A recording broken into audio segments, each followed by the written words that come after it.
Hello! In this video I will show you how to install ChatGPT Widget on XREAL Beam Pro.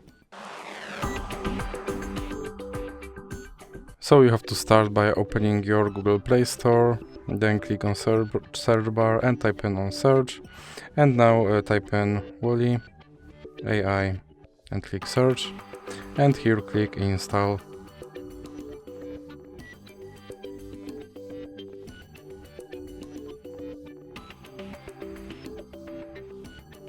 Now you can click open,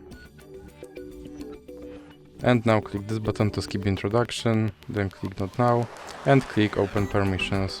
Then you have to click on AI assistant and you have to allow this app to display over other apps, then click back again, and now you can click on start. And as you can see, here is your ChatGPT widget, and you can open him and you can tell him to do something.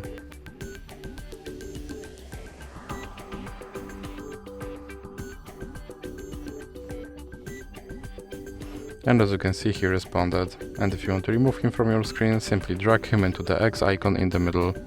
So that's it for this video. If you liked it, please remember to leave a like and subscribe.